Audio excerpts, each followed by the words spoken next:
lafakuni wanedu hawinsa isa kanoto soku isa kangatisa anafyota hegaru wato komde bunko ulake arguda kana mulfiniko kana mulfiniko kana mulfiniko kana mulfiniko Jesus ulfiniko kana mulfiniko kana mulfiniko kana mulfiniko Jesus ulfiniko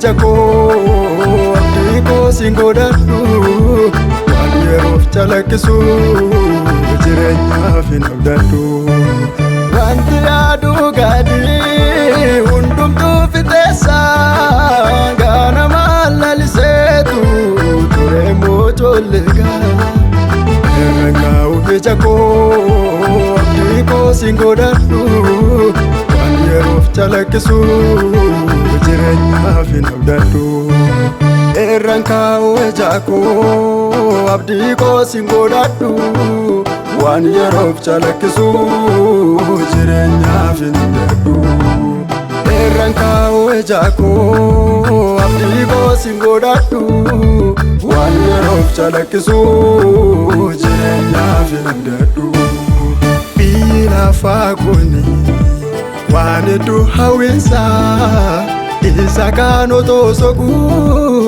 isa kangatisa anafyota hegaru wato komde bunko ulake arguda kana mulfiniko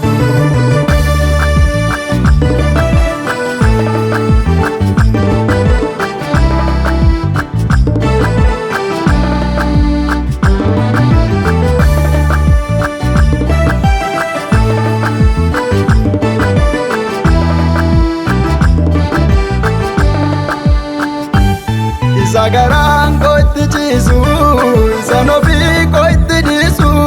Jesus jirenyiko, Jesus ulfiniko. Jesus jirenyiko, Jesus ulfiniko. Wanta abdin kamne funane, machadanu isatasisu. Jesus jirenyiko, Jesus ulfiniko. Jesus jirenyiko. Sodatin no ana isajadena jajabesu Jesus jirenyiko Jesus ulfiniko Jesus jirenyiko Jesus ulfiniko kanaf jirenya ko sinjeda jirenya ko bisagati base to kara darbu goref meti iga chopse tunafoate kanaf jirenya ko sinjeda jirenya ko bisagati base utu kara darbu goref meti iga chopse tunafoate kanaf jirenya ko sinjeda jirenya ko bisagati base utu kara darbu goref meti iga chopse tunafoate kana mulfiniko kana mulfiniko kana mulfiniko Jesus ulfiniko kana mulfiniko kana mulfiniko kana mulfiniko